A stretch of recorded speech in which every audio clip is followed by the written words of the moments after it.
first seminar for the semester.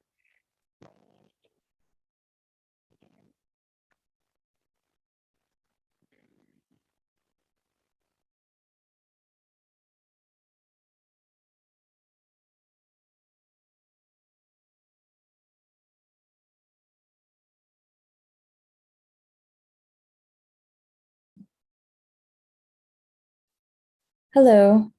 Sorry, technical difficulties. This is our first seminar for the semester.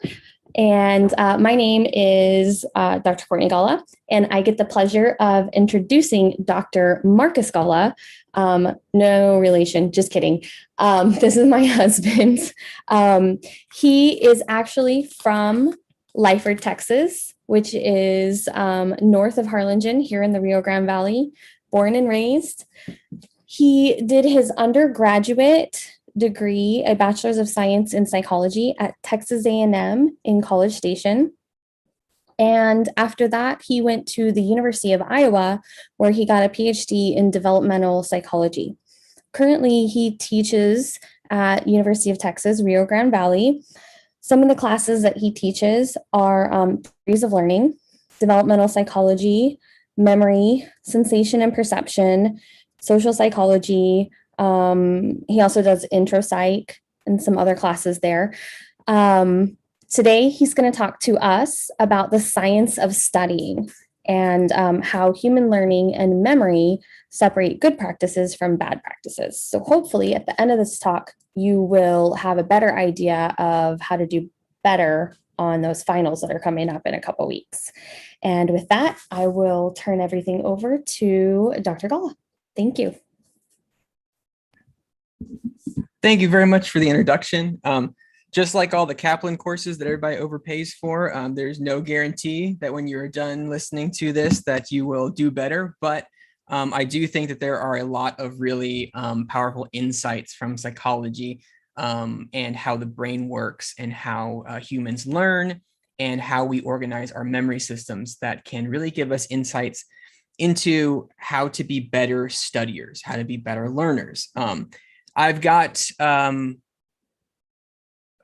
decent amount of slides here, and I struggled to figure out what exactly I should include and shouldn't include. The other Dr. Galla said, I teach a whole course on theories of learning. And so, you could take an entire semester of going over this type of material. So I tried to choose stuff that I thought would give everyone a very broad overview of human learning and human memory, and that was pretty easy to translate into practical applications. And so what I'm going to do in this talk is sort of give you a brief overview of human memory and the different theoretical demarcations and theoretical categories of memory that we have, how we get information from one set of memory to another, and how those transitions between memory stores are really important for learning. And then in each point where I can possibly do so, I will have tips. What's that? Oh, sorry, I'm being told there's an issue. Oh, they got it. You're good. Okay. Okay. So I don't know what everybody missed, but so that's what I'll be doing today. I'm going to go over briefly the three different types of memory stores that we have as humans, which is also generalizes to other mammalian species and tons of other species not mammalian. And then I will talk about forgetting. We'll talk about learning, and sprinkled throughout that, I will sort of give insights on how students can engage in better study practices based on the science of psychology. And then I couldn't help myself. There's also a few tips in there for the instructors that are listening on how possibly they can structure their lectures and the other material that they present to their students to facilitate learning as well.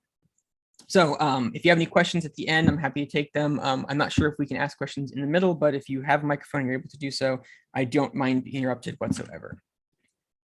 So to start, there's a long history in psychology of arguments and debates over what human memory looks like. And in the 1960s and 70s, we finally sort of reached a consensus as to what was going on with human memory. And to the best of our abilities, we sort of settled on what this model here, which we call the modal model.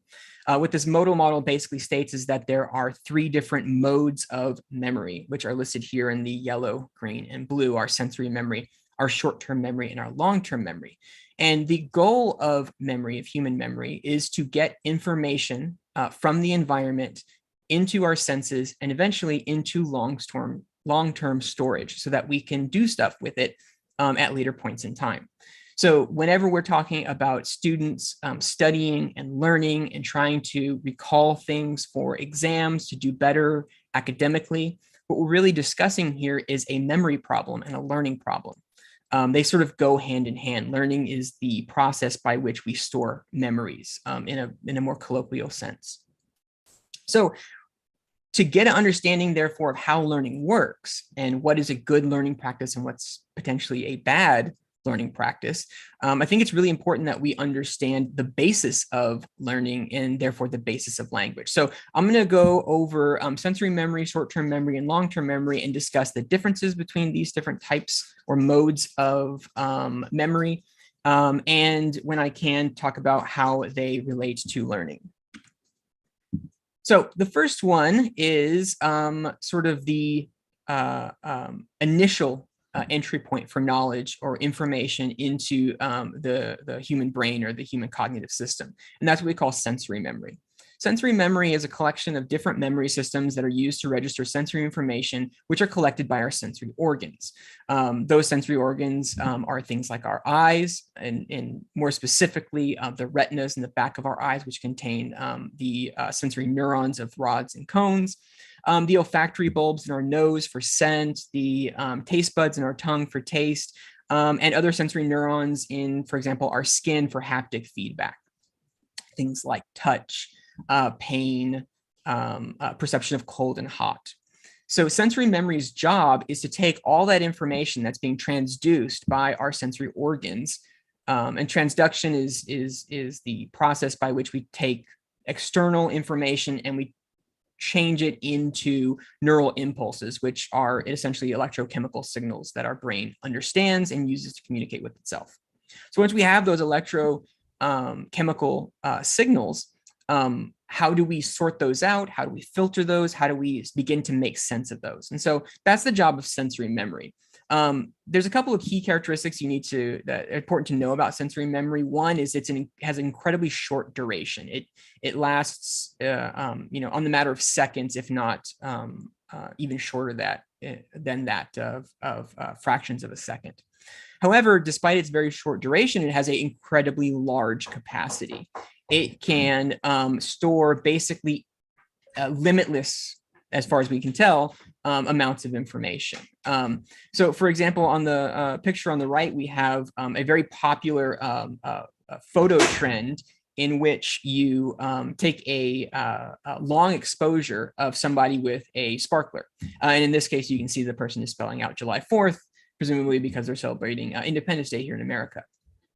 The reason that this occurs is because that long shutter speed takes in all of the information that is being presented to it, in this case, visual information, over the course of however long you've set the shutter speed. In this case, it's probably like a second, 2 seconds, maybe 3 seconds in totality. And so we get this illusion that they have spelled out July 4th, when really this is an average of visual information across some time span. Sensory memory does the same thing. Whenever we are experiencing the world, we are taking in all of the information that is possibly available, and we're storing it in that mode of memory for an incredibly short time. There are different types of sensory memory, each one sort of relating to the particular type of sense that it is charged with processing. So we have iconic, which would process visual information, echoic, which processes auditory information, and haptic, which processes touch information. And then for any other sense you can come up with, there is a modality-specific sensory memory. Now, just like this long shutter speed, however, we are taking in all the information at once, and we are waiting to do something with that. And we'll get to what that is in a second. But for example, when someone uses a a sparkler in this manner, we might not see them right July 4th, but we certainly see a streak of the sparkler as it goes through the air. Similar phenomenons occur when we see lightning flash, and we see the sort of after image of that continuing to exist, despite the fact that the lightning has already gone away. That's due to the incredible capacity of our sensory memory. And even in a more practical sense, the reason that we can go to a movie theater and watch a video, which is not actually real motion, but it's a quick summation of a number of frames per second. For cinemas, it's somewhere around 30 frames per second. If you're a hardcore video gamer and you're really into Call of Duty or something like that, you might be shooting for 60 or even 120 frames per second. But yet those are just frames that you are seeing, one still image after another. But the illusion of apparent motion comes from the fact that we are blending across a short time period, around a second, multiple instances of visual information. And so that's sort of what sensory memory is doing. Now, I told you that sensory memory has an incredibly large capacity and a very short duration. We know this because of an incredibly ingenious study from 1960 by Sperling, who was able to capture the exact length and capacity of sensory memory. And to do this, what he did was he devised random 3x4 matrices of letters that were displayed on a computer screen, or in 1960, I'm sure it was a television screen, for about 15 milliseconds, which is an incredibly short amount of time. And you can see one over here in the right-hand corner of your screen, sort of an example. In this case, we have BCXY in the first row, NFRW in the second row, and then TZKD in the bottom row. And what he asked participants to do after that incredibly short duration, it was flashed up for just 50 milliseconds, a split second, literally. He's asked them to recall as many letters from that array as they possibly could. And what he found was that, on average, participants could produce around 33% of the array, which is about 4 to 5 letters. So a row and maybe one more letter from the other row.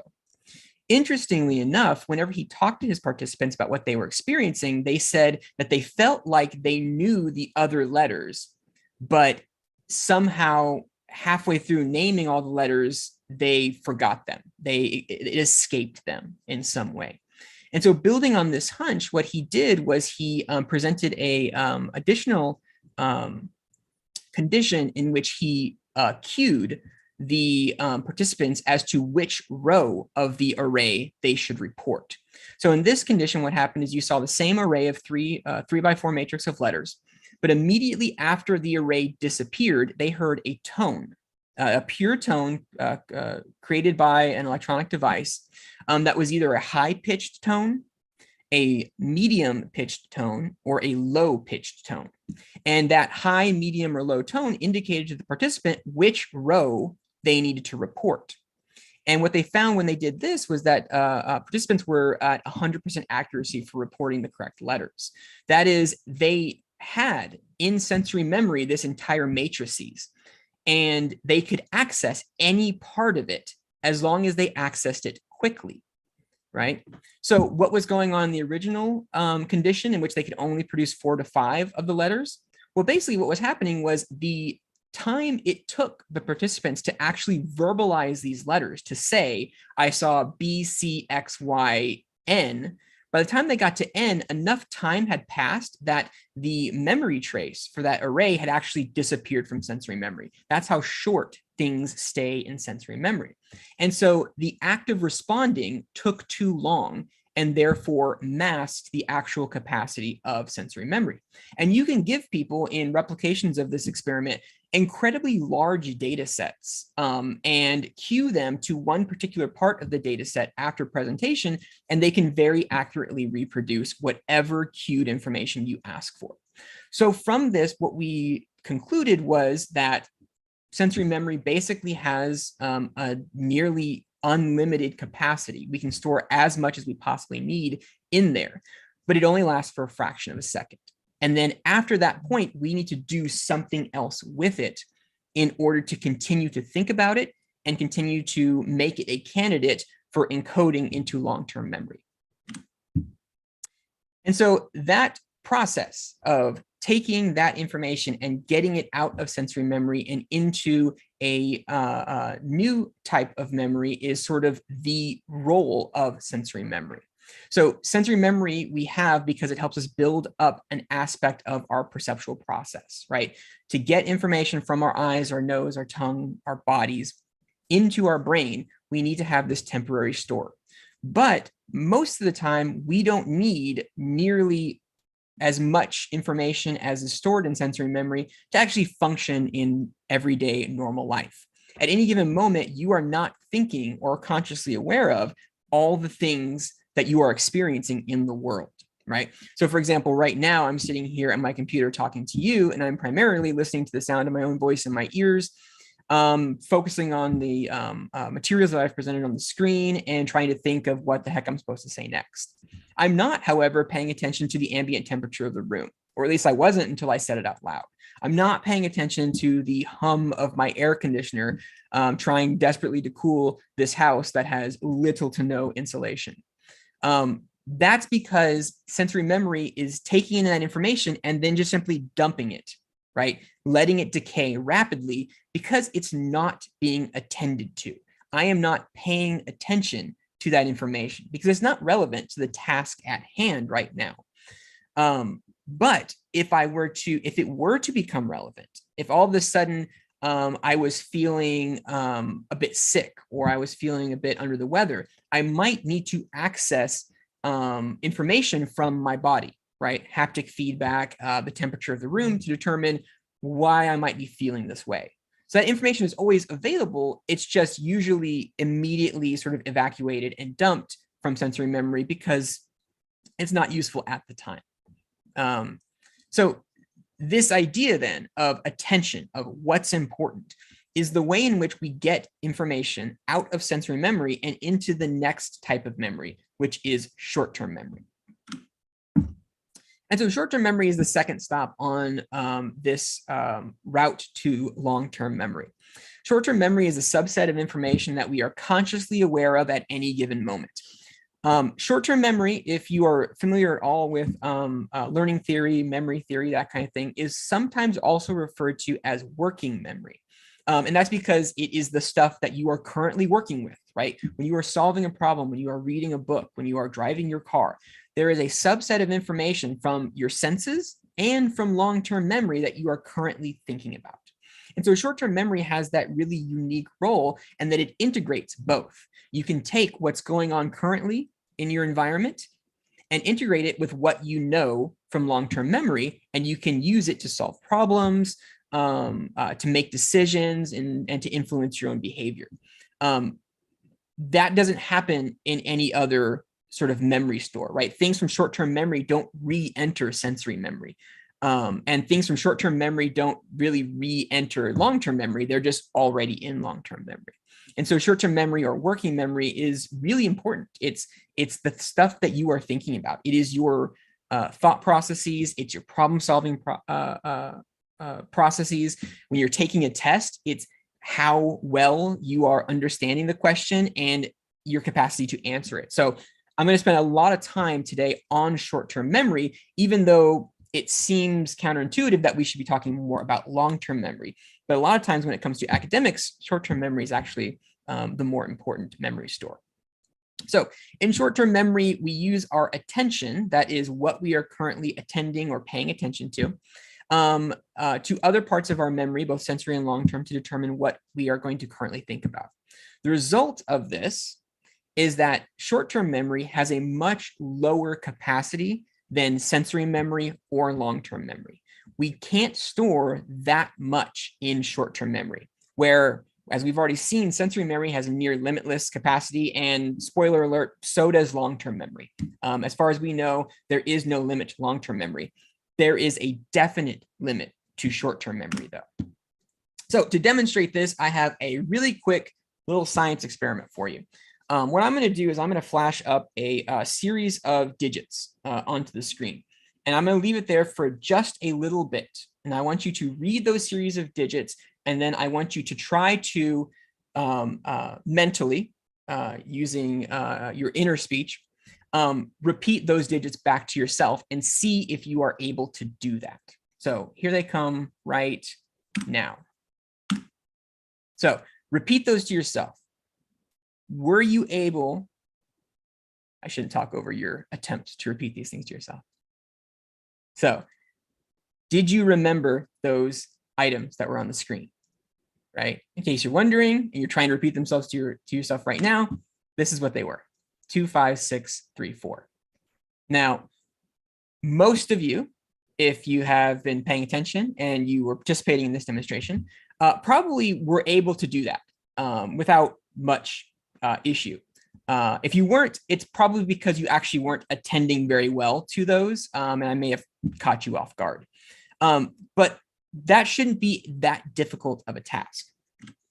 Now I'm going to give you a slightly longer set of digits, and I want you to try to do the same exact thing. So here are the digits. They're going to be on the screen for just long enough for you to read them, and then I'm going to take them away. Put them in a place. Try to recall as many as you can.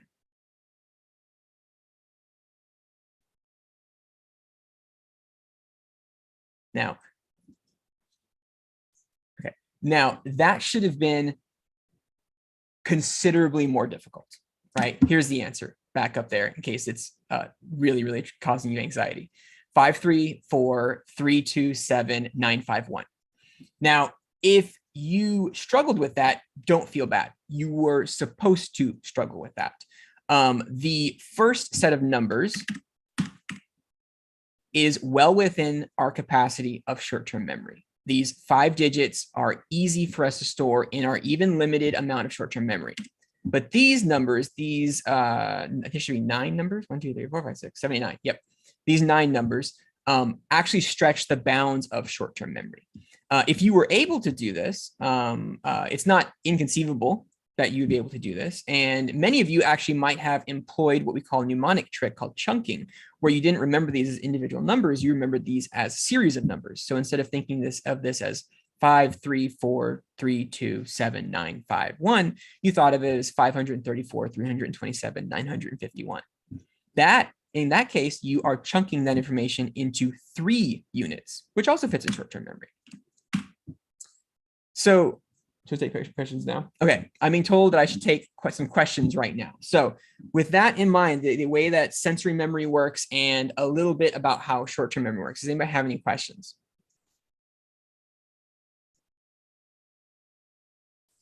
I don't know if I can hear people or they're going to be in the chat. Wait, now she said no. Now she said no. Okay, we'll keep going. Oh, cannot see me. Okay, so the reason that first task with the 5 numbers was easy and the second one with the 9 numbers is hard is because there's a lot of research that has shown that short-term memory basically has a capacity of about 7 items. In fact, there is a fantastic study from 1956 by Miller. And the title of that study is The Magic Number 7 plus or minus 2. And what that refers to is the average number of items that someone can hold in short-term memory, 7, and 1 standard deviation, which is 2. So most people can hold without any trouble somewhere between 5 and 9 things in memory. So if you did really well at the 5, that makes sense. If you could do the 9, but it was more difficult, that also makes sense. It's within the bounds of our short-term memory, but it's starting to stretch those bounds. Short-term memory holds items, as I said previously, though, not letters or digits. And so one way that we can sort of trick our short-term memory and utilize more of it while still sort of adhering to this magic number 7 rule is not to store individual pieces of information, but to store chunks of information, right? Items, right? So for example, one proper way to do this with digits is to say, for example, a 3-digit number as 356 instead of 356. We can also do this really easily when it comes to 4 digits because of the way that we document time in years. So instead of 1759, you can think of that as 1759, right? The year 1759. And we'll talk about why that actually works later, more reasons why that works later in this talk. That process of chunking together information, of giving it more significance, of grouping together individual pieces of information. That is something that we get better at when we gain expertise in a particular field or topic, right? So, for example, if you have a hobby and your hobby is building computers, you might be able to remember very easily all the components in your computer and keep those in working memory much better than somebody who knows nothing about computers, who's never heard of RAM, who's never heard of a GPU, a CPU, solid state drive, et cetera, et cetera. And that's because you're able to sort of group those together much more readily. You're able to make mental connections, or what we call associations, between those things. And you have so much more information already in long-term memory that it facilitates that chunking process.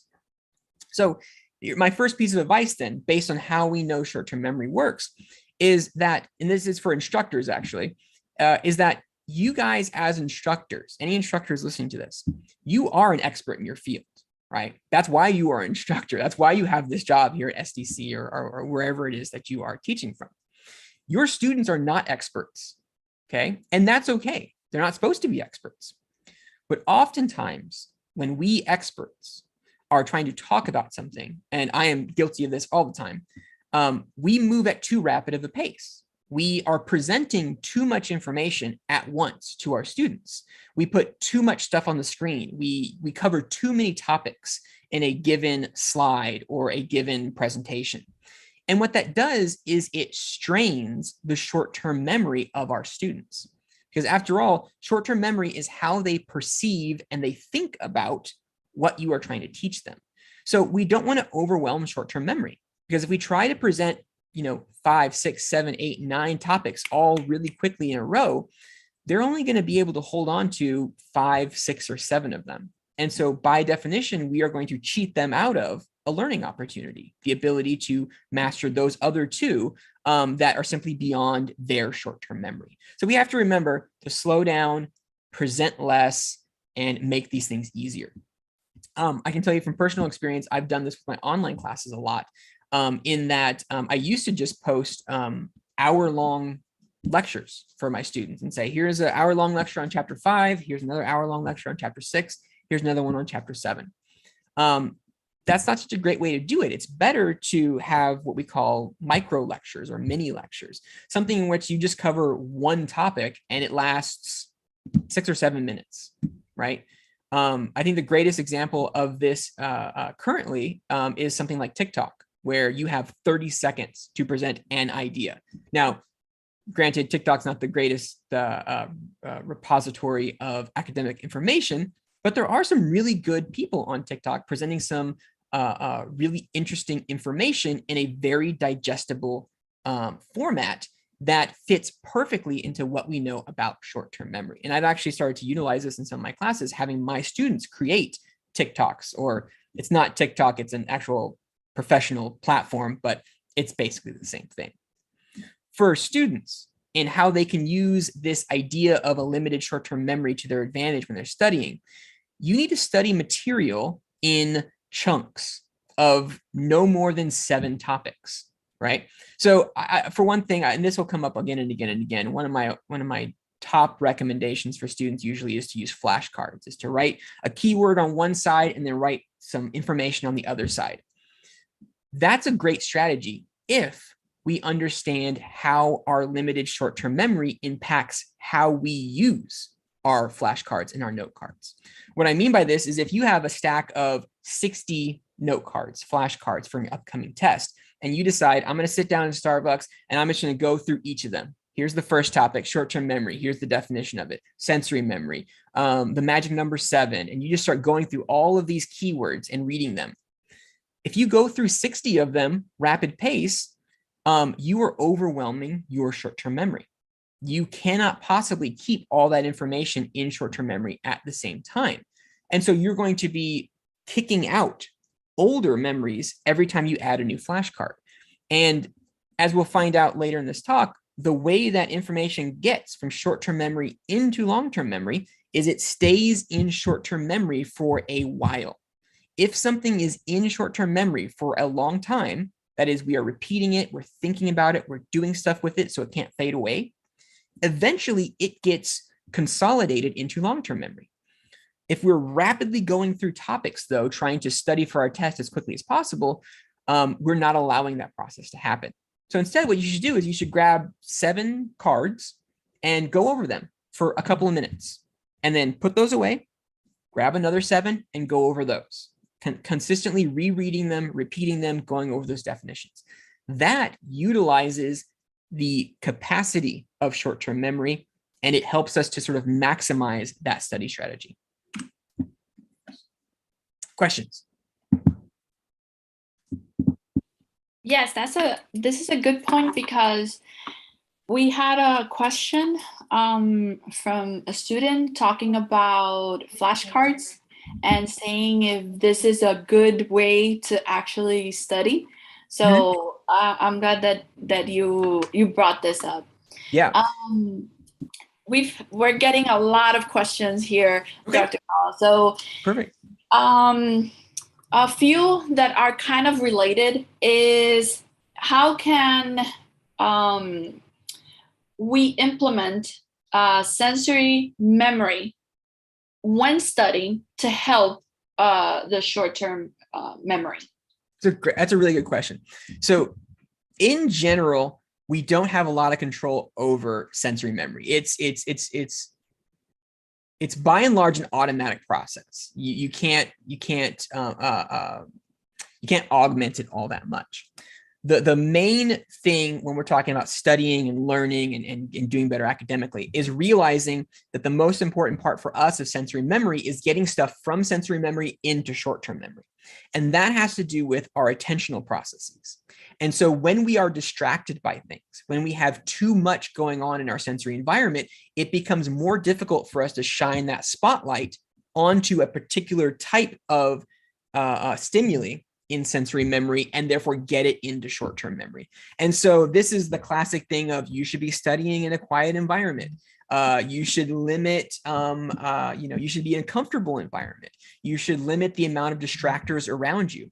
And that's because we need to sort of be able to focus our attention so that we can get stuff into short-term memory. If we have, especially when we have very, very salient stimuli occurring in our environment, it becomes really difficult for us to not shift our attention to those things. Right? You can imagine like being in Starbucks and being very focused on your flashcards, very focused on your chapter and doing your studying, and all of a sudden somebody drops a cup and it shatters on the ground. That is going to draw your attention. You won't be able to inhibit that shift in attention. And so what do we do then? We need to limit that possibility so that we're in the best place to use our short-term memory. Because after all, we've only got 7 slots. One of those slots cannot be the breaking sound of a plate, right? That does not help us on exam 2. Yes, definitely. So that brings to some of the other questions that they're bringing of which one is better, certain type of music or certain type, either movement, walking, doing certain activities while studying to be able to enhance this transition to short-term memory and hopefully to long-term memory. Yeah, that's a great question. And I think the answer is actually a little bit counterintuitive. A lot of people feel like they need to be listening to music while they're studying and that helps them focus. That's only true in certain cases. Most of the time, you actually don't want any sound, right? You want to literally be in a library. That would be the ideal situation, because then you don't have anything competing within sensory memory to interfere with your short-term memory usage. Now, the reason that we often say that music is important is because we don't study in libraries. We don't study in ideal situations. We do study in Starbucks, right? I'm convinced the reason the Starbucks stock has gone up so much in the last 5 years is because of college students consuming caffeine and trying to pass exams, right? And when you are in that noisy environment where there's a lot going on in sensory memory, you need to be able to tune that stuff out.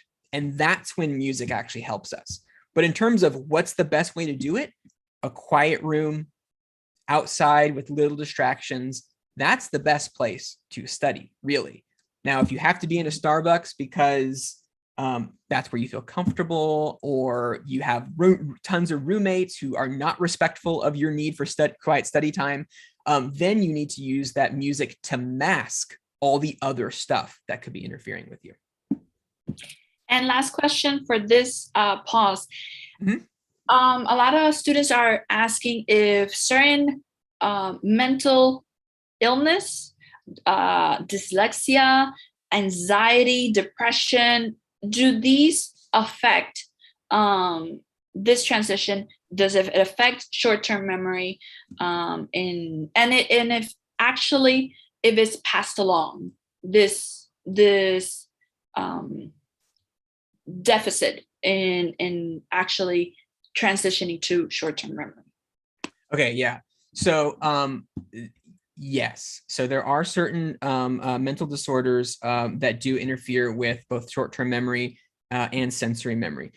Some of them are more extreme than others. For example, there is a patient who was forever known as HM. Those were his initials, H and M. And he had, when he was a child, he had a head injury and he had terrible epileptic seizures, and they were threatening to end his life. Like they were going to kill him. He was going to die from these. And so the doctors did this very radical surgery where they removed part of his brain around his hippocampus. Well, it turns out your hippocampus is really important for short-term memory. That's kind of like where memories go first after they have been encoded by our sensory organs. And so if you have some sort of physical disability which is impairing your hippocampus, it actually stops you from being able to get stuff from short-term memory into long-term memory.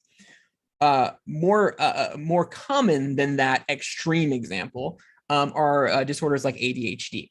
ADHD, attention deficit hyperactivity disorder, one of the most controversial psychological disorders that we've ever had, for a number of different reasons, which I can't go into here because it would take 4 hours, is characterized by an inability to focus our attention. And so we know that to get things into short-term memory, we need to focus our attention in sensory memory. We need to also focus our attention on our long-term memory, and we need to be able to inhibit, which is a fancy psychological term for suppress, like to not think about other things that are not relevant to our task. Children and adults who have ADHD are really bad at this. And so if you are an individual who you feel like you have a trouble focusing on things, attending to things, whether or not you have ADHD or not, you could have a lower than average attention span or just ability to inhibit competitors. And if that's the case, you are going to struggle when it comes to usage of your short-term memory. And again, you've only got 7 spots. So if you're trying to go over those 7 keywords that you need to study right now, but you keep thinking about other things, you keep letting things from sensory memory intrude onto your short-term memory, you're not able to inhibit that stuff and just focus on the relevant topics. It's going to be very hard. It's going to be harder for you to learn. And this is what we see with children with ADHD all the time: impaired academic performance, usually for a very, very long time until they learn some sort of coping strategies like listening to music so that, they can tune out everything else. Yeah, that's a great question. Okay, that was our last question, right? I think so. Yes. Okay, so where were we? Yes, okay. So the duration of short-term memory is, as we've already said, very short. In comparison to long-term memory, it's very short, but it's longer than short-term memory, right? Short-term memory, we mentioned, was around a second, probably even less. Sensory memory. Sensory memory is very short, around a second or less. Short-term memory is probably somewhere at the maximum 30 seconds, half a minute. Brown and Peterson, 1958 and 1959, had a couple of studies which were able to show us the duration of short-term memory. And what they did was they presented participants with what we call trigrams. Trigrams are 3 random consonants altogether. So, X, B, Y, something like that. And they would give them this trigram, and then they would give them, immediately after telling them the trigram, they would give them a random number, 572. And ask them to count backwards by 3. And then at a random amount of time, since they were presented with the trigram, they would cue them to repeat the trigram. Now, the reason for this, the logic here is that we wanted to see how long that trigram stayed in short-term memory, because obviously it's nonsense. It has no meaning. It can't possibly be in long-term memory. So if they can remember it after 1, 2, 3, 10, 20 seconds, it must still have been in short-term memory.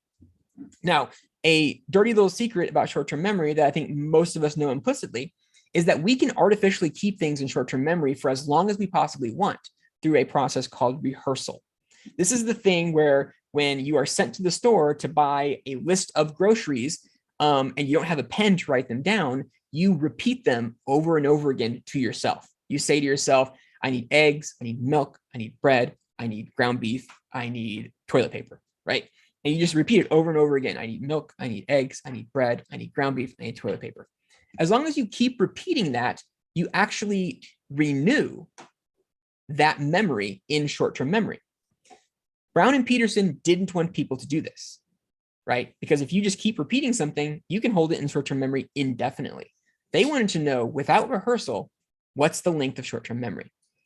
To stop people from engaging in mental rehearsal, what they did was they gave them this distractor task. They gave them a non-linguistic, a digit-based task where they had to take a number and do math with it, do subtract by 3 every single time. So 572, and then they would say, and I can already tell you this is a hard task, 572 minus 3 is 569, 566, 563, 560, right? Over and over again. When they did that, they were unable to mentally repeat that trigram. And so when they then asked them at a random point later in time, what was the trigram? If they could recall it, it had to have been because it was just sitting in short-term memory, not because they were rehearsing it.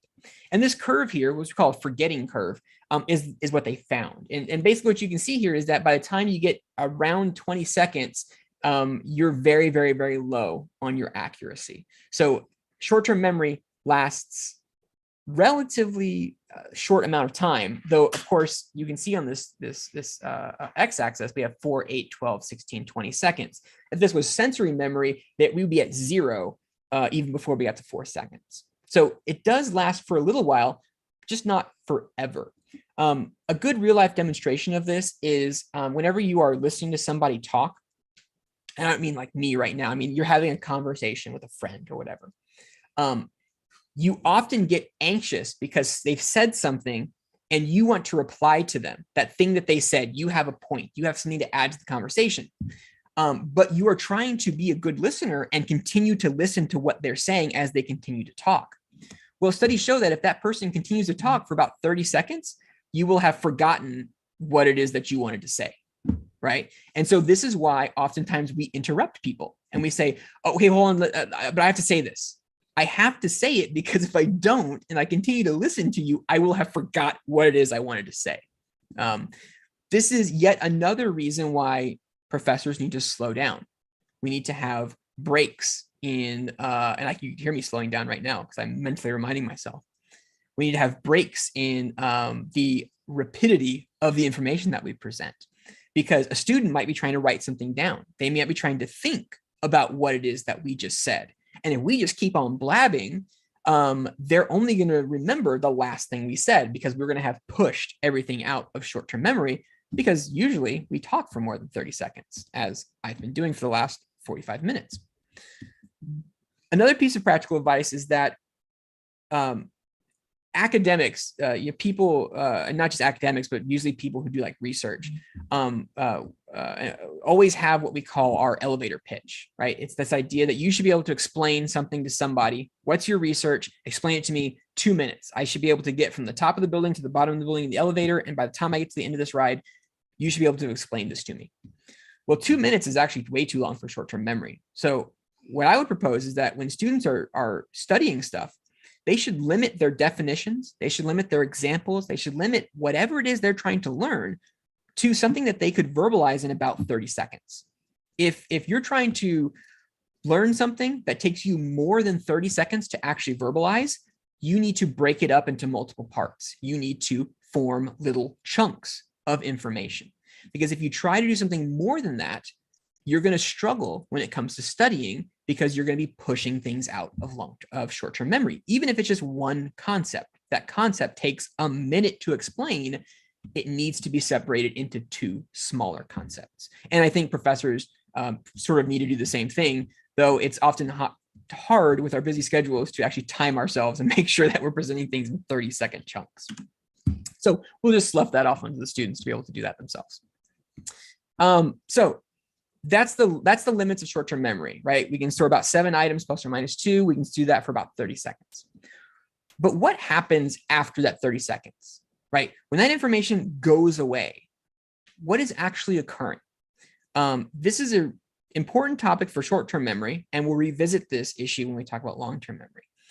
But there are 2 things that we think are probably going on when we forget things from short-term memory. And this is either that it decays or that it is interfered with. The decay theory is this idea that information simply fades away over time. If we don't do anything with it, it just goes away. It evaporates into the ether, right? This is the most common sort of idea that we have of forgetting, the most intuitive idea that we have. But in actuality, we don't have a lot of evidence for this. There's very scant studies that have actually shown that this is the case. There's a lot more evidence, however, for the interference theory. Interference theory states that the reason that we forget things in short-term memory and in long-term memory is that new information interferes with the old information. So I told you that short-term memory has a limit of 7 plus or minus 2. We are constantly fighting the urge to attend to new things in sensory memory, fighting the urge, inhibiting the urge to pull additional things out of long-term memory. Every time we do that, we interfere with what's already in short-term memory. And so when you are trying to think about something actively, it's hard after a certain period to ignore everything else in long-term memory, everything else in sensory memory. And so most of the time, the reason that we lose things in short-term memory is because other things interfere with them. So again, we go back to that idea of what's the best study environment? An environment in which there are as little distractors as possible, and therefore as little interference as possible. And we don't strain ourselves so much to inhibit those things and to focus on the relevant information. Just like anything else, mental activities are strenuous. They consume calories. And so if we are actively working very hard to inhibit stuff to avoid interference, we're going to get tired faster, we're going to get bored faster, and we're going to limit the effectiveness of our study sessions. Waugh and Norma in 1965 demonstrated some of the first and best evidence for this interference theory for short-term memory. What they had participants do was present them with a list followed by a tone and then a target number, very similar to those matrices that we talked about previously that demonstrated the capacity of sensory memory. After they were presented with a list of numbers followed by a tone and then a target number, they asked them to produce the numbers just before and after that target number in a list. So for example, I could read a list of numbers to you and say 35872. And then I could have a tone indicating that the list had ended, and then I could say 7. And your job would be to say the number that came before and after 7 in that list, which if my short-term memory is working right now, if this made-up example was 8 and 2, I think is what it was. I might be wrong because I'm thinking about a lot of stuff right now. But that's basically what the task was. What they found when they did this was accuracy was better for target numbers at the end of the list than at the beginning. And the idea here is that things at the end of the list didn't have as much interference from other items that we were putting into short-term memory through the attentional processes. Now, if you're following along and you're thinking critically like a good scientist, you should have this quick notion that that doesn't make sense. The reason that things at the end of the list were recalled better was because they were more recent, right? They hadn't decayed as much. And so this could be evidence for decay or interference. Well, they accounted for that. And what they did was they varied the time between digits. So you can see here in this graph, they've got a line for 1 second between each digit and 4 seconds between each digit. And it has essentially no effect. And I know there's a difference in these two lines, but statistically, there is no difference between these two lines. They are overlapping. And so it doesn't matter how much time has passed between items. It only matters the number of items that you have encountered since encountering the target number.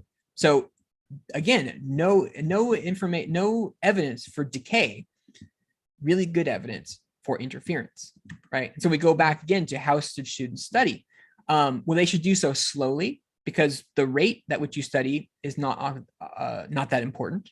And they should do so with a limited set of items that they need to focus on at a given time, given the fact that interference will make keeping things in short-term memory much more difficult. And I'm sorry, I got ahead of myself, and this is what I probably said. Practical advice for students, they should study. And I'm sorry, the formatting is wonky when I go from Google Slides to Microsoft Office. I do know that these are overlapping boxes in text, and it does irk me. Students should study in a quiet place without distractors, music, TV, or people talking. Even irrelevant information like music can interfere with short-term memory if you attend to it, and therefore it hinders learning. Instructors. And this is a very specific set of advice for the modern digital COVID pandemic age where we all are teaching online in some capacity now. Don't post recordings of your lectures from live classes. Re-record them in your office in a quiet environment. That's because when you record lessons from class, there will be more background noise. There will be people coughing. There will be people talking, asking questions, laughing at your terrible jokes. All of those things are additional pieces of information that could find their way into short-term memory and therefore interfere with your short-term memory and therefore interfere with your learning. So again, we want to limit the amount of inhibition that we need to generate in order to learn things. Much of what we know about the capacity and length of short-term memory is reflected in this very, very important finding, which we call the serial position curve, which I got a picture of a incredibly poorly drawn one on the right-hand side.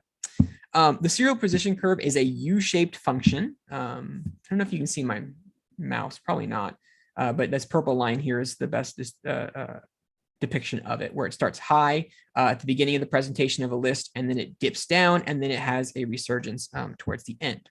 These are called the primacy and recency effects. And this U-shaped curve describes our accuracy at recalling information that's been presented in serial order, one thing after another, most commonly referred to as a list. Basically, we have two effects, the recency and the primacy. We'll cover the least interesting one first, and the more important one in the next slide. So the least interesting one is the recency effect. The recency effect says that information at the end of a list is easier to recall, to remember, than information in the middle of a list. Why is this happening? Well, it's because we have a limited duration of short-term memory. If we have a long list of 15, 20 items, we will have forgotten the first and middle items in that list. However, the last 7 items in that list will still be in short-term memory. We still have the capacity to hold them, and it's only been a few seconds since we last heard them. So they fit within the capacity limits of our short-term memory. This effect, though, lessens when recall is delayed. So the recency effect only shows up if I give you a list and then immediately ask you to recall it, right? So if I say, remember the numbers 7, 8, 5, 4, 2, 3, and I say, repeat them back to me, you're way more likely to remember 4, 2, 3 than 7, 8, 5, the first 3. This isn't, and here we got at the bottom, practical advice for students. What can we do with the recency effect? Honestly, not very much. The recency effect only works when we've just encountered a list. Students want to study information and then be able to reproduce it at a later time, usually not 2 seconds after they've last heard it.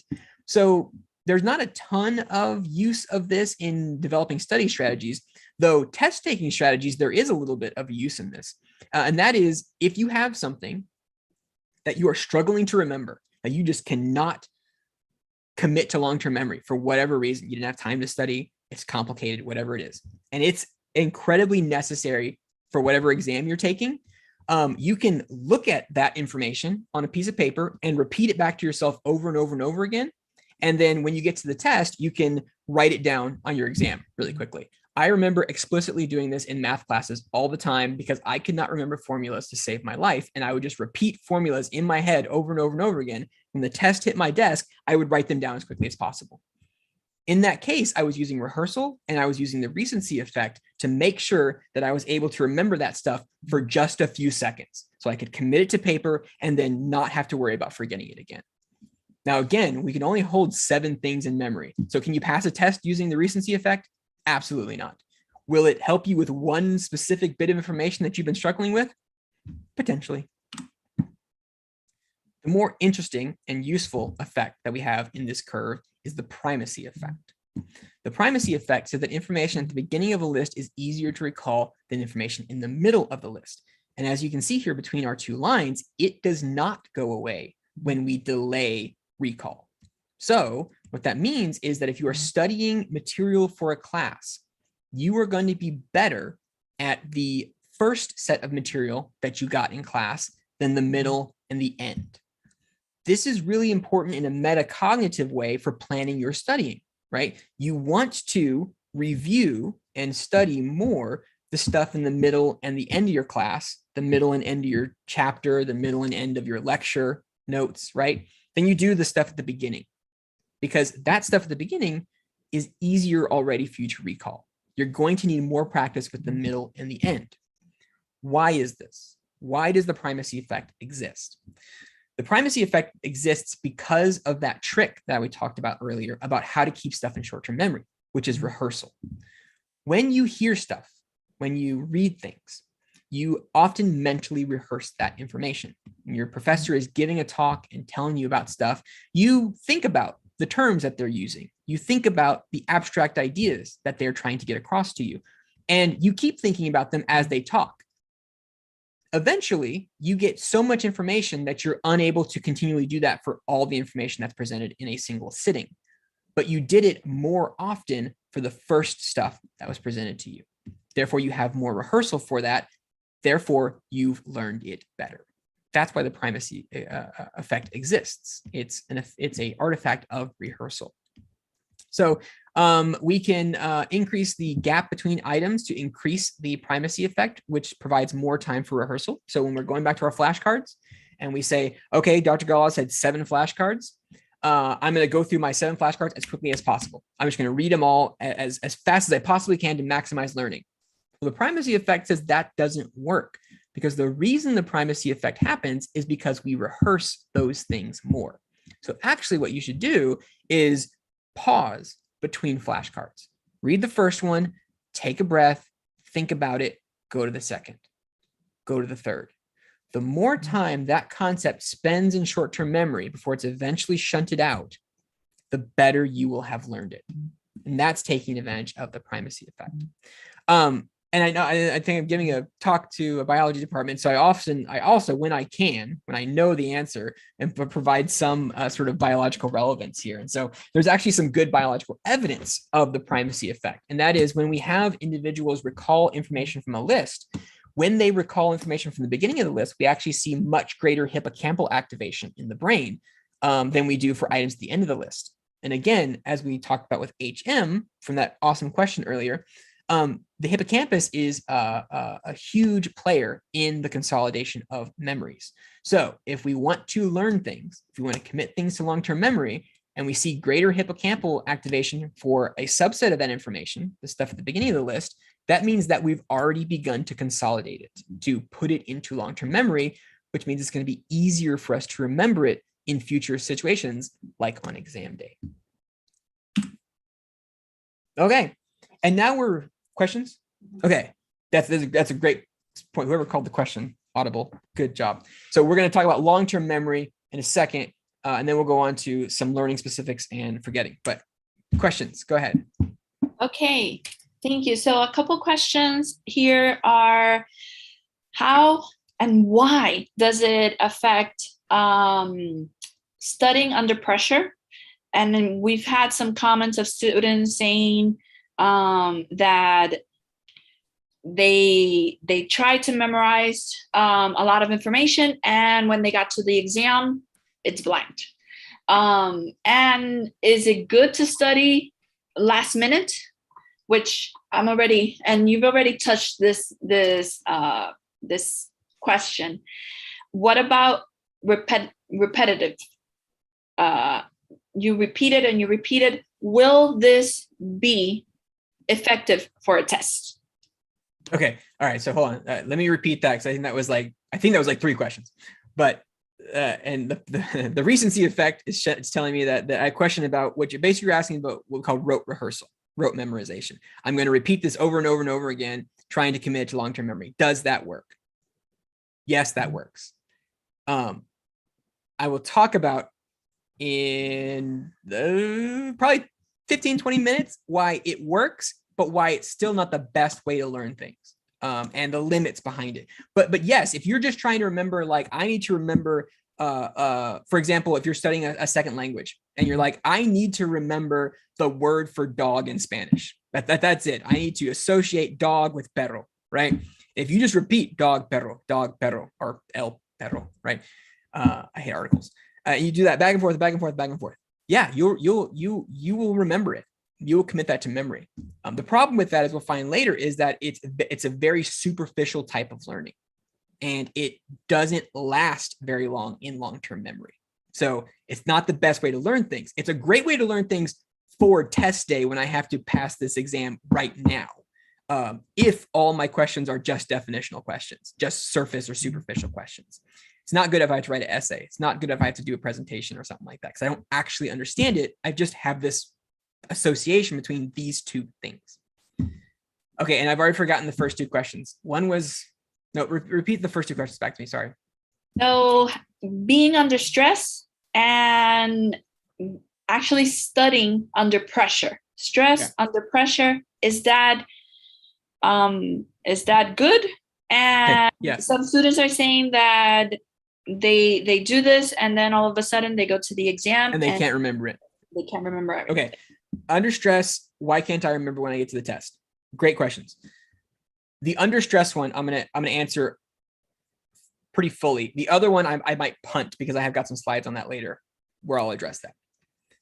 The under stress one, I don't have any slides on. And it's actually a really interesting topic. So in learning theory, there's this thing called arousal theory. And what we mean by arousal theory, don't get too excited, is this idea that we have a physical state of arousal. Like, for example, I'm giving a talk, I'm answering amazing questions, my slides are pretty, I'm feeling, I have a high level of physical arousal, right? A low level of physical arousal would be something like, I'm really sleepy, I'm tired.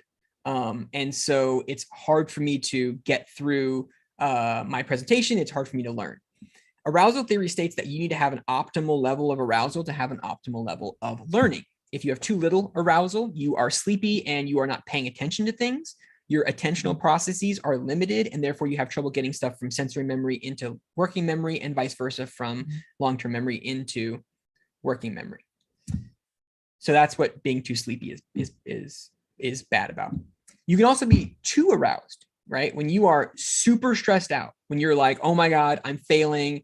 This is the end. I'm not going to make it in this class. This is going to be a terrible experience. My dog just died and the world's on fire and blah, blah, blah, blah, blah. When you are overly stressed out, you also don't perform very well, because you have similar problems with attention, because you have all these intrusive thoughts occurring. So too little arousal, bad. Too much arousal, bad. You need to have an optimal level of arousal. The question about stress comes in that we know that students need to have an optimal level of arousal. So the question for instructors is, how do we get them to an optimal level of arousal? Well, there has to be stakes. There has to be something that scares them a little bit, right? So that thing that scares students, that puts them in a heightened sense of arousal, are usually tests, is having a grade implication for their learning. If left on their own devices, most students are not going to find everything that they study in college, maybe even the majority of stuff they study in college, to be all that incredibly interesting. Hopefully they do. Hopefully they have very engaging professors, but maybe they don't. Despite that, they need to learn. And so a good way of cheating and saying like, okay, you don't like this topic, but I need to increase your physical arousal so you learn optimally, is to scare you by saying, if you don't learn this, you're going to fail the test. And that generates a sense of arousal. Why do people wait so long to study? Why do they have to get some sort of high stress level in order to study? That's because they have a certain threshold at which they are experiencing psychological stress, and it differs from person to person. And a lot of times we have all kinds of amazing, and by amazing I mean terrible, coping strategies to sort of procrastinate and to take our mind off of the stress of our classes, et cetera, et cetera. This is actually exacerbated when it comes to online classes because we don't have the accountability, the social, physical accountability of having to go to class each week and see our professor and know, oh, he or she definitely knows that I'm not studying, right? We can put off that stuff. And so we decrease our arousal, and therefore we decrease our motivation to actually learn. So this is why a lot of students who are in online classes wait to the very last minute to actually study for their exams, which is something we call cramming, which, as we're going to see a little bit later in this talk, is really bad for learning and really bad for memory retention. Why, again, then the third question, why do students sometimes say that I studied, and I didn't remember it for the test? That's probably because they are not engaging in learning and studying behaviors that ensure that information goes from short-term memory into long-term memory. And so after I cover long-term memory, I'm going to talk about how we do that and the study strategies that are bad for achieving that. And so long story short, basically students are doing a lot of studying, but they're not studying correctly. They're not studying effectively. And so because they do so much studying, they say, Professor, I studied for 8 hours this week. That's great. But if you didn't study correctly, those were 8 mostly wasted hours. And so you have this feeling of, I did a lot of work, I should do better on the exam, but you did the wrong type of work. You didn't do something that really got stuff from working memory into long-term memory. And therefore, when you got to the test, you didn't do a good job there. And then there's a whole other topic on that, which unfortunately I'm definitely not going to have time for. And I had some stuff in this lecture and I shoved it out because I knew I wouldn't have time for it because I talk a lot on slides. And that's a thing called metacognition. Metacognition is knowing about knowing, right? So if I ask you, like, how good's your Spanish, right? How well prepared are you for this exam? How far can you throw a football? That's metacognition. And human beings across the board are terrible at metacognition. We always overestimate our capabilities, both mentally and physically. And so students often will do the wrong type of work, overestimate their knowledge of the exam, then get to the exam and be flabbergasted that they didn't do well, right? Because of that failure of their metacognition, because of that failure of their study techniques. So I can't solve metacognition for you, unfortunately. But hopefully by the end of this lesson, you'll know some really good methods of studying. So when you put in those hours, you get a better result. So, and if that question is still not clear by the end, I think you re-ask it, please. Okay. Long-term memory is a system assumed to underpin the capacity to store information over long periods of time. It's how we remember things past today and into tomorrow. There's 2 types, relatively speaking, types of long-term memory. We have explicit and implicit memories. We're not going to talk really about implicit memories today. Implicit memories are conditioning, skills, priming, things like that. Can you ride a bike? That's an implicit memory. Can you throw a football? That's an implicit memory. For the most part, students are not going to be tested on implicit knowledge in academic settings. They are going to be tested, however, on explicit knowledge, or what we call declarative memories. We call them declarative memories because you can talk about them. You can declare them. What is the capital of Texas? It's Austin. I've declared that the capital of Texas is Austin. There are 2 types of explicit memories. They're episodic and semantic memories. Episodic memories are memories for events. What was your last birthday party like? Semantic memories are memories for facts. Who's the current president of the United States? When was America founded? What's an electron, right? Even within explicit memories, you're basically only going to be tested on semantic memories, though we'll see in an interesting way how important episodic memories can be to the formation of semantic memories as we continue. So the most important thing for long-term memory for academics in long-term memory is semantic memory. So we want to be able to improve our semantic memory. We want to figure out how to get stuff into semantic memory so that we can get them out for the tests. A really interesting study that sort of sheds light on this is Tolding from 2002. And this research actually suggests that semantic memory is built from episodic memory. In other words, when we have multiple events in our lives that co-occur, that can be grouped together, we form an abstraction of those episodic memories, and that becomes our semantic memory. So for example, the first time you ever heard that what the mitochondria was, you heard the name mitochondria, you probably heard something to the effect of, or at least this is what I can remember in my limited knowledge of biology, the mitochondria is the powerhouse of the cell, right? How do you know that semantic fact of what the mitochondria is and what it does in the cell?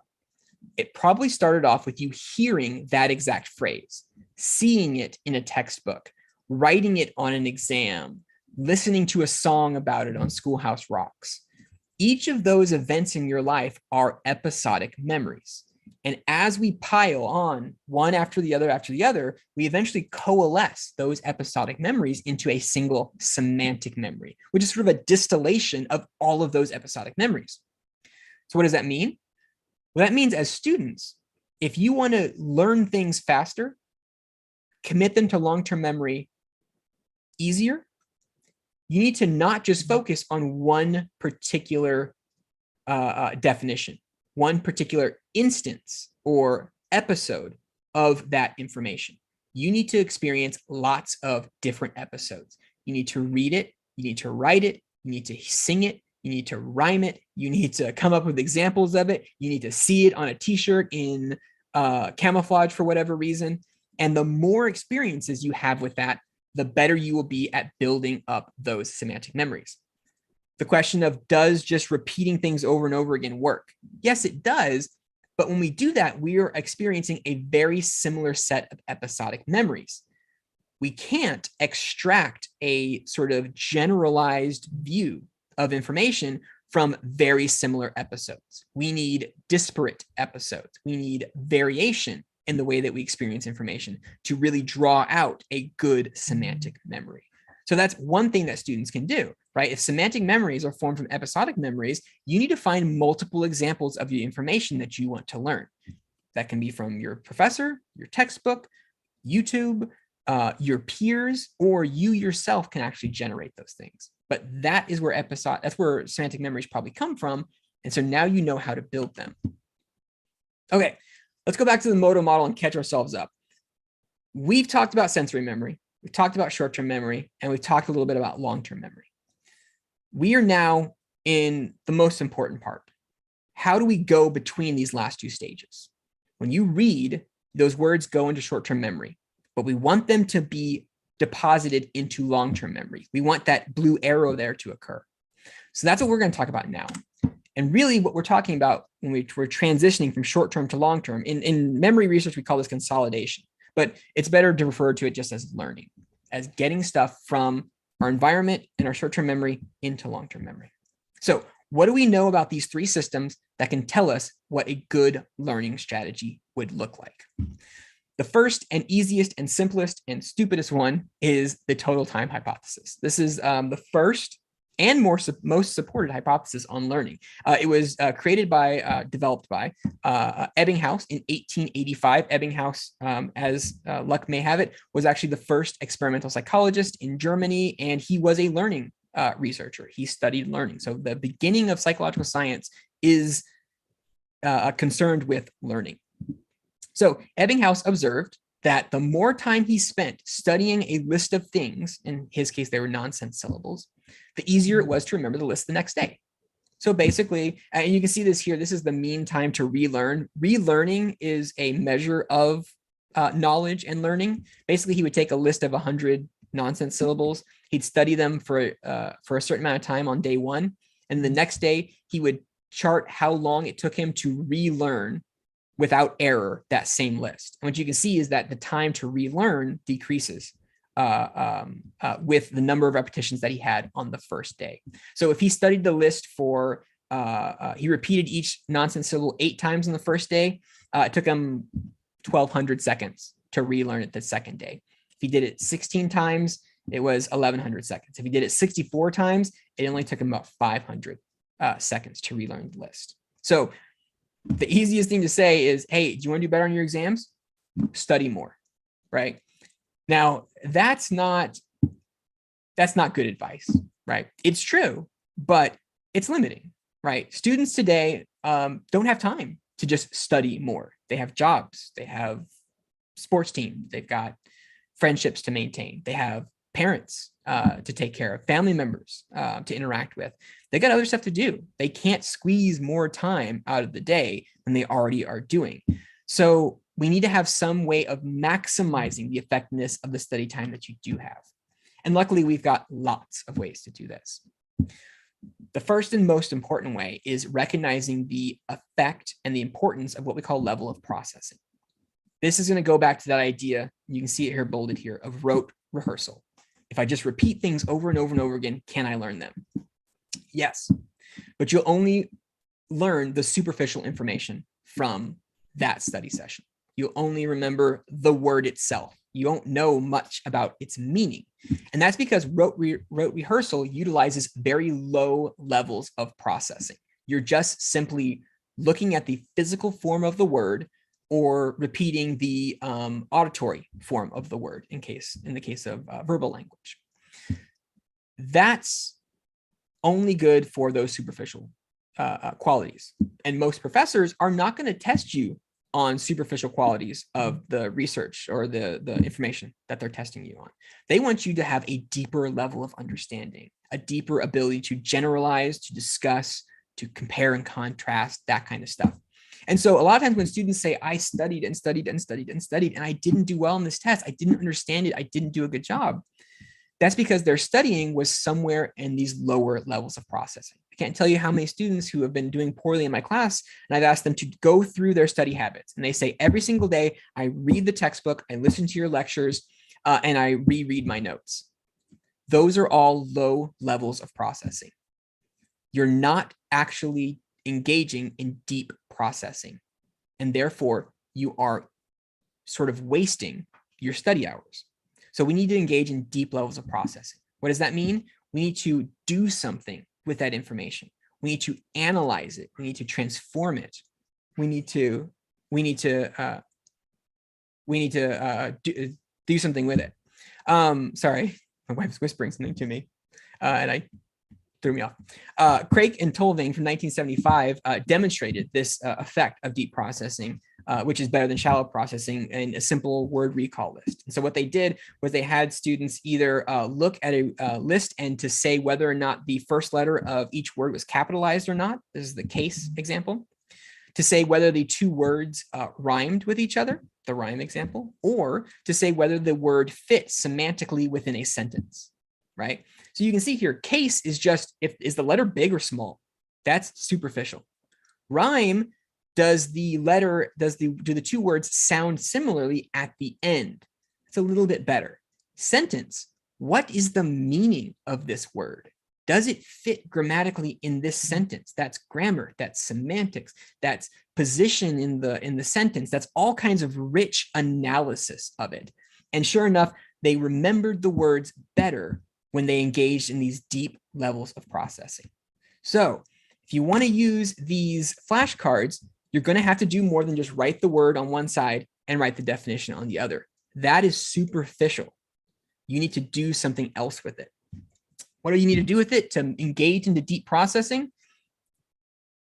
In general, we can group these things into what we call elaborative rehearsal. Not rote rehearsal, but elaborative rehearsal. Elaboration means adding stuff to the information. So we make inferences. We associate additional information with what we want to recall. You might have heard of mnemonic devices. These are forms of elaborative rehearsal, and they're very, very common ways to boost learning and recollection. These were made famous by Simonides,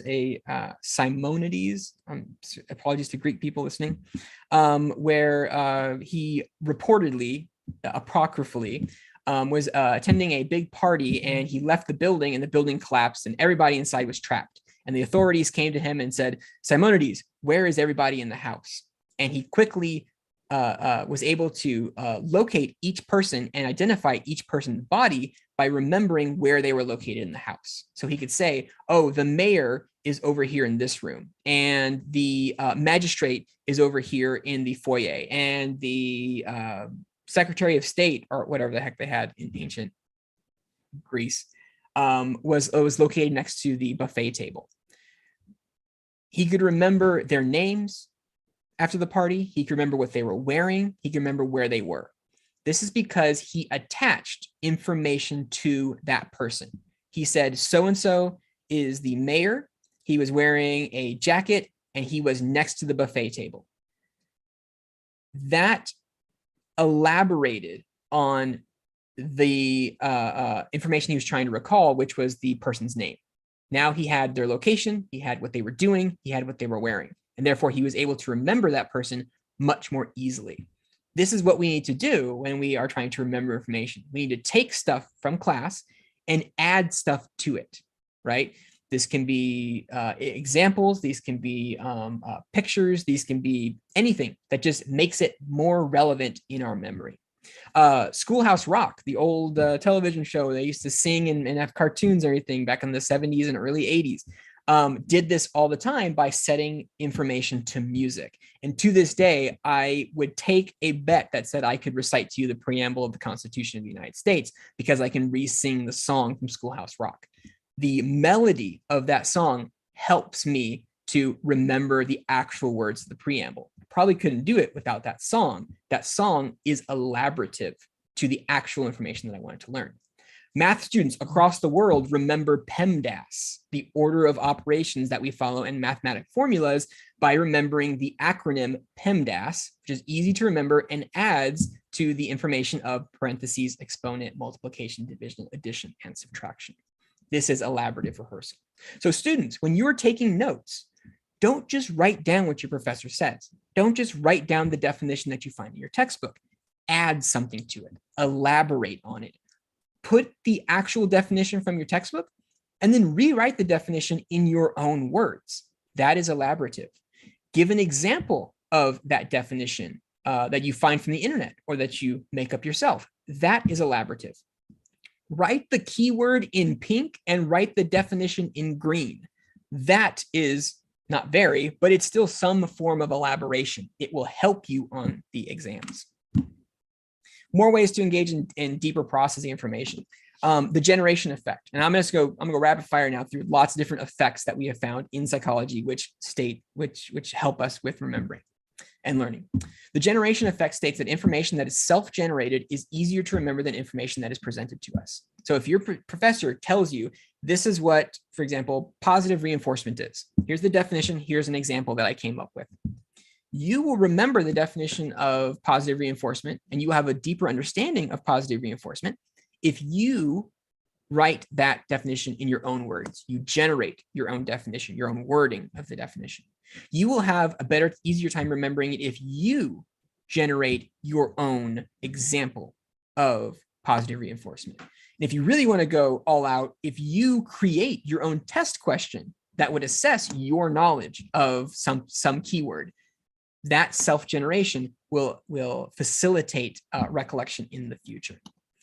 So do stuff yourself. Don't just take what your professor gives you, create things yourself, and you will find that you are much better at recalling stuff for the exams.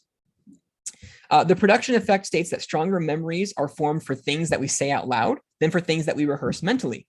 This is silly and it is superficial, but it is 100% true. I guarantee the vast majority of students listening to this, when they study, they read to themselves, they read their keywords to themselves, they reread their notes to themselves.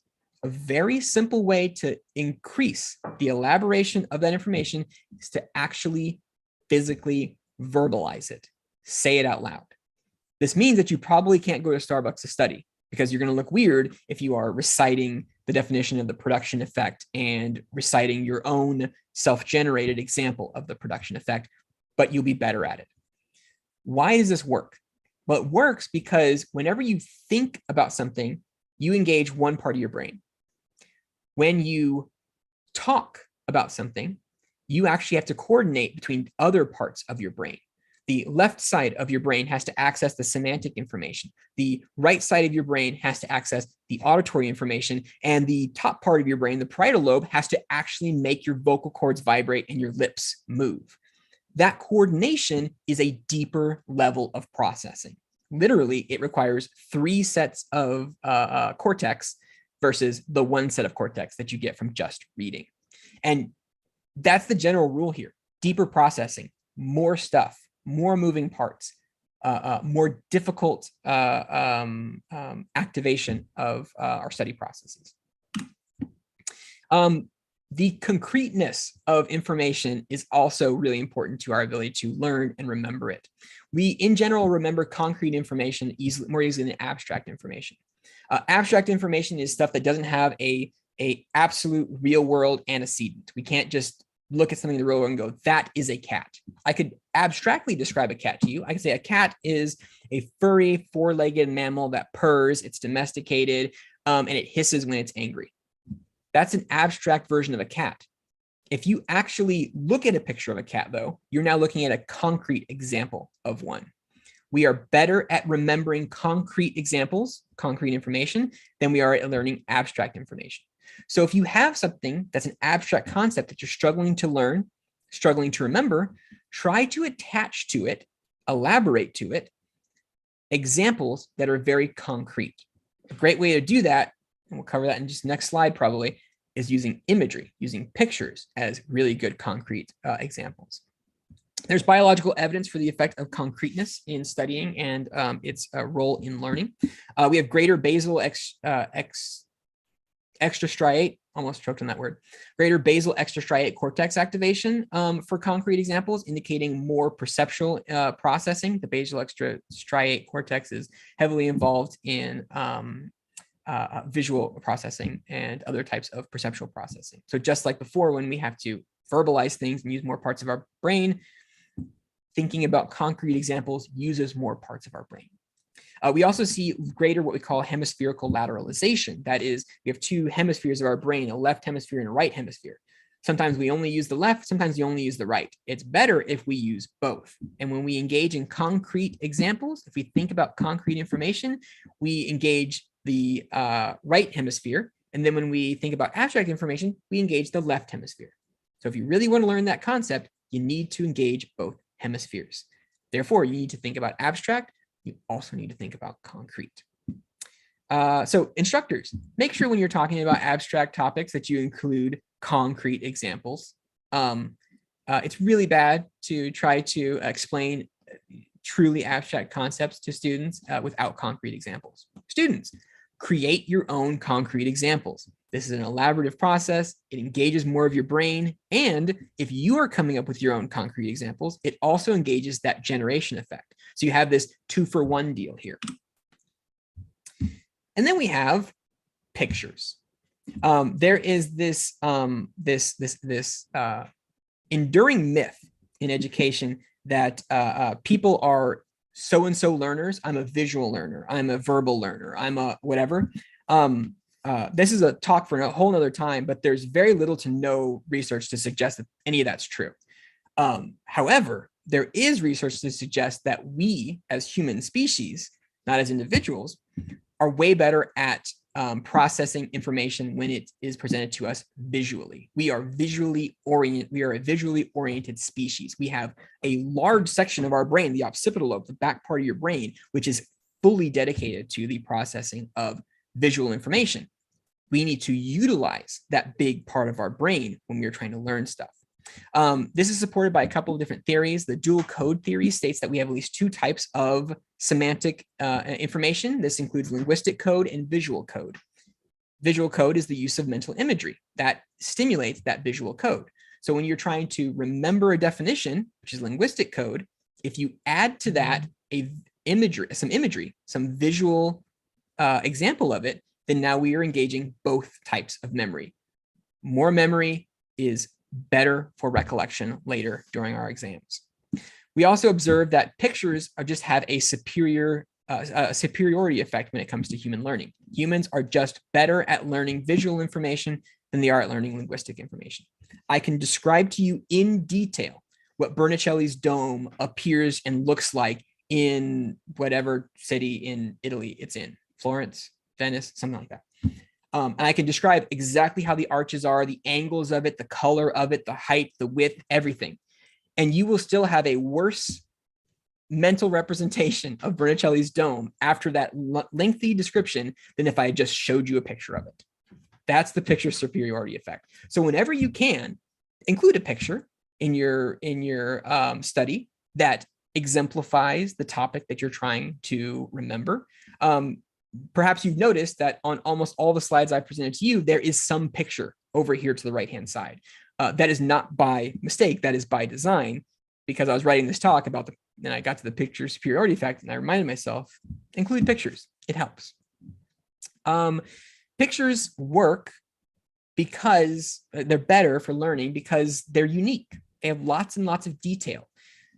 That large amount of detail requires more and deeper and longer processing. When you look at a picture of a beautiful building, you can stare at it and take in all sorts of aspects of it, looking at the coloring, looking at the lighting, looking at the depth of field, all that kind of good stuff requires more processing. And if there's anything that we're learning today, it's that more processing is better for learning. And then there's some biological evidence to support this as well. So pictures are processed in, again, more areas of the brain. Words activate the left half of our hippocampus and parahippocampal areas, whereas images activate the right. Pictures also are processed in other areas like the fusiform face area for faces, the linguomedial occipital lobe for when people are speaking, and the inferior gyrus. So words, left temporal lobe, pictures, all kinds of other areas of the brain. Utilize as much brain as you possibly can when you're trying to learn. So when possible, students should visualize images, either in their mind or actually print pictures out with images on them. Your flashcards on the back have a definition and they have a picture. If you can actually draw the picture yourself, even better. Now you're self-generating these things, right? If you can't do any of that, at least use colorful ink. Use something. Use pink note cards for definitions from chapter 1 and green note cards for definitions from chapter 2.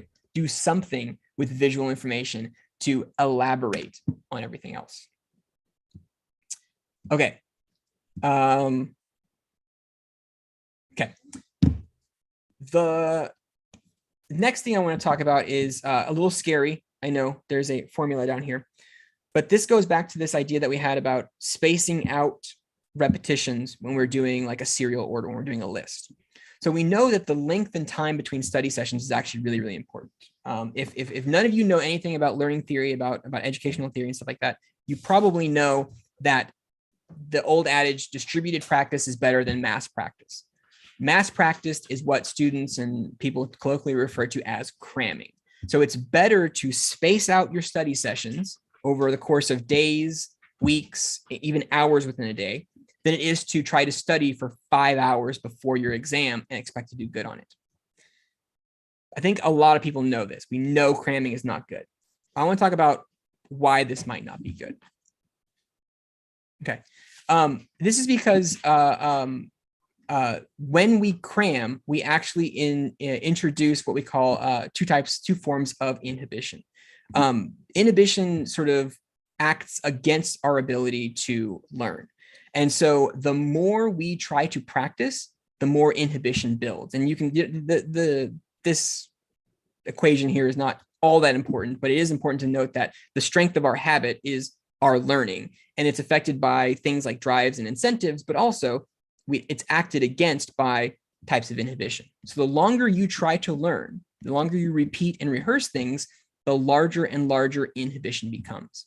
And so we need to limit that. We need to study for a while until inhibition gets medium to high and then stop. When we stop, that inhibition decreases. And it decreases a lot when we go to sleep. So if you could study one day till you start to get tired, stop, study the next day, stop, study the next day, then you are going to maximize the amount of learning that occurs in each study session because you're minimizing the amount of inhibition. So this is why you should study 30 minutes twice a day instead of 5 hours on Friday before our exams. So we've got now a pretty complete look at this modal model. We know about sensory memory, we know about short-term memory, and we know about long-term memory. And we know how to get stuff from sensory to short-term, from short-term to long-term. The last thing that I'm going to talk about is the thing that always plagues students, and that is I forgot. I knew the information, I learned it, and it went away. We've already seen that we can forget things from short-term memory, but even if we get them into long-term memory through copious amounts of studying, we can still forget them. We can still fail to be able to get them back out of long-term memory. This is demonstrated by, again, Hermann Ebbinghaus with his forgetting curves, where he taught himself information and then he measured how much of that information he could recall over the course of the next several days. And basically what you can see here is that we forget things quite fast. If we learned 100% of the information we need to know in a study session, 20 minutes after we conclude that study session, we've already forgotten about half that information. So what does this mean? This means two things. One, we have this rapid loss of information right after we study it. So we need to study more often across multiple days. And two, we need to be able to recognize what it is that we remember over the course of several days and not devote extra time to studying that, right? Because as you can see here, Ebbinghaus demonstrated that after day 5, he still remembered about a quarter of everything he was trying to learn. And then after 30 days, right, a good portion of your semester, he still remembered 25%. So if you get to the end of the week and you remember 15 keywords that you had tried to learn at the beginning of the week, it's not necessary to study those much more before your test. It is very unlikely that you will continue to forget those if you have maintained those in long-term memory over the course of several days. It's the stuff that you didn't remember after 2 days of a study session that you need to revisit, because that stuff did not get into long-term memory, or it has faded or been interfered with at some point in long-term memory. We've talked about these causes of forgetting. I'm just going to sort of reiterate 2 of them and then talk about a third one. We've got decay, interference, and encoding failure. So decay is the least supported here. It's information that slowly fades with time. And then we've got interference, which is when other stuff in long-term memory interferes with the ability to get stuff that we care about out of long-term memory. And the third one that we haven't talked about is called encoding failure. And this oftentimes is what actually happens to students. They study so much and they think that they know things, and then they're surprised and they don't remember it for the exam. When the truth of the matter is they studied a lot, but they never actually encoded that information in long-term memory. They had this idea that they did because they studied so much, but in reality, it didn't happen. I'll give you an example of this. Take a look at these pennies. Which one of these pennies is the correct penny, right? Review them. You see pennies every single day of your life. You've had, as a child, a piggy bank full of pennies. This should be easy. But if you're like me, who didn't write down the answer before he started this talk, it's hard to actually pick out which of these is the right penny. You might know that the Abe Lincoln is definitely facing right. He's not facing left. So B and D and L are just right out. But does it say "In God We Trust" at the top, or does it say United States of America? Is the year on the penny? Is it on the left? Is it on the right? Does it say liberty? Does it say e pluribus unum? Does it say something else? That becomes difficult. And why is that? Because you never encoded that information to begin with. We know in general what a penny looks like, but we didn't encode the specific information for the penny. And why didn't we encode that specific information? Because we never engaged in deep levels of processing, and we never needed to engage in those deep levels of processing. In American currency, the penny is the only coin that we have that's not silver colored. So if you're looking through the change in your pocket and you see a brown coin, that's the penny. That's all you need to know about the penny to be able to distinguish it. You only need to know a superficial piece of information. Therefore, you never encoded the rest of it. If you spend all your time as a student looking at keywords, looking at definitions, looking at superficial aspects of the stimuli, you're never going to get that deeper level of encoding. So how do we do this? We need to be able to activate those deep levels of rehearsal. We need to compare and contrast terms. We need to say, okay, I know what positive reinforcement is, but what's the difference between positive reinforcement and positive punishment to keep things in psychological terms? If I can describe that difference, what makes these two things different, then I am encoding more information and I'm more likely to do well remembering it on my test. We can also make ourselves less likely to engage in or to suffer from forgetting through a couple of cute little tricks. One of them is called overlearning. So we oftentimes will study something until we can remember it, but we can over study something to inoculate it against forgetting. This is what we call overlearning. A good example of overlearning is any particular song from a TV show that you have watched over and over and over and over again. For example, when I was a kid, I watched a lot of Reading Rainbow, and to this day, I'm pretty sure that I could sing the entire Reading Rainbow song. I will not do that right now for lack of time. But the reason that I can do that is because that song started every single episode of Reading Rainbow, and I saw every single episode of Reading Rainbow. So I overlearned the lyrics and the melodies to that song. If you want to make absolutely certain that you don't forget things on the test, don't just study them until you can remember them. Study them a little bit extra, even when you can already remember them, to make sure that you don't forget them for the exam. And then we've got the idea that if we forget something, more than likely we didn't actually forget it. It didn't decay, it didn't leave our brain. We just had a failure to retrieve it. It's still in long-term memory. We've just forgotten it because we can't get it back out. One way to overcome this is a phenomenon which we call reminiscence.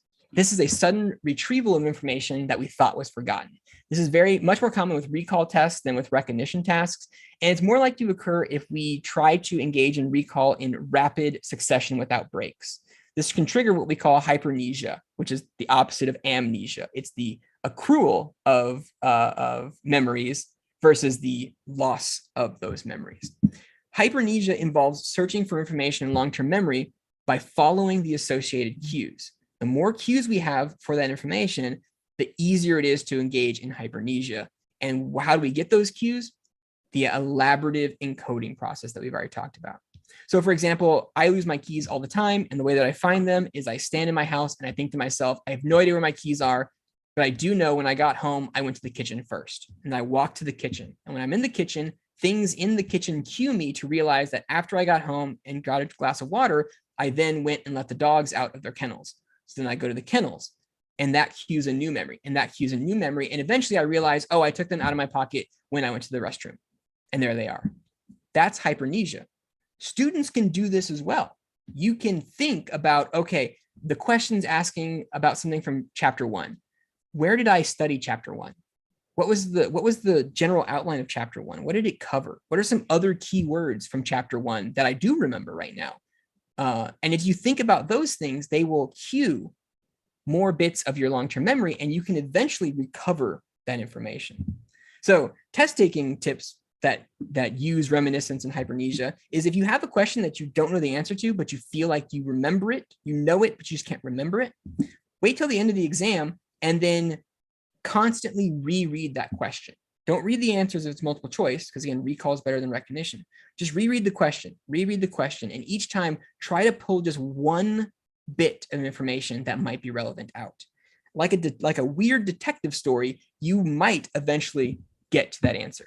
Not always, but if you've got 15 minutes left in the exam, why not? So that's all the information that I have. Hopefully, this understanding of how short-term memory, sensory memory, long-term memory works, how we get things from one to the other, and how those memory stores utilize information has taught you some generalities about human learning, and then also hopefully some very specifics about how to utilize the unique aspects of human learning and memory to be a better student and to be a better learner. And if anybody has any questions, I'm happy to take some. Thank you so much, Dr. Gala. You've answered a lot of the questions. Students were commenting, why can they find their car after going to the mall? Why can they have a mental image of someone, and over time it fades and forgets certain details. So those were actually answered. Something that I found very interesting is I always tell students that to associate things that they're seeing in class. So hopefully instructors and students can actually use these tips. The fact that the visual learners, that's something that we hear all the time. So I'm glad that you're able to go through that.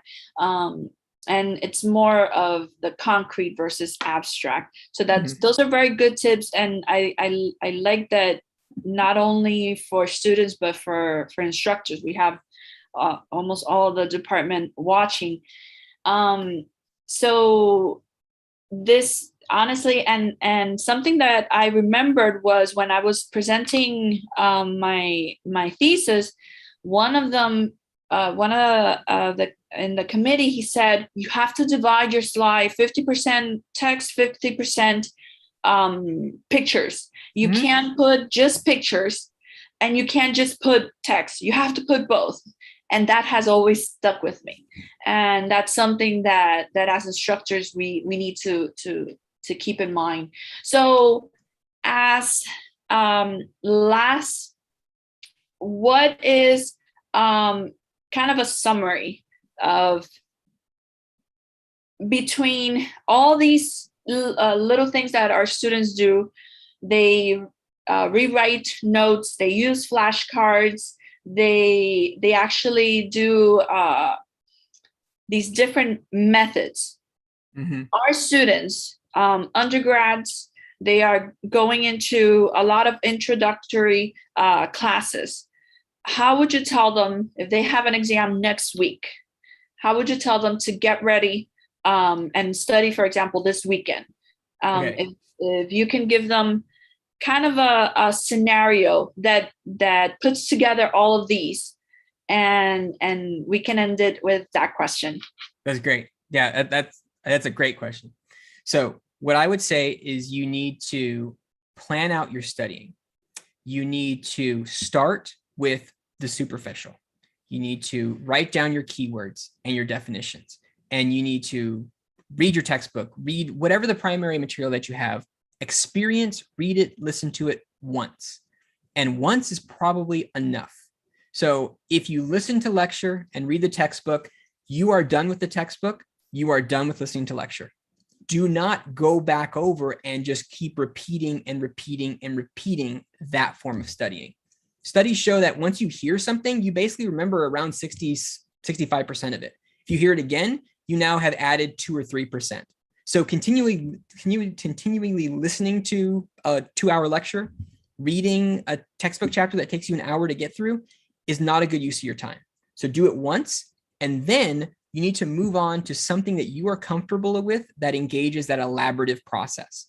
That says, I'm going to find a good study environment, I'm going to plan out my study session, and I'm going to start doing stuff with this information. I love to draw. I'm going to draw pictures that go with each concept that I need for this paper.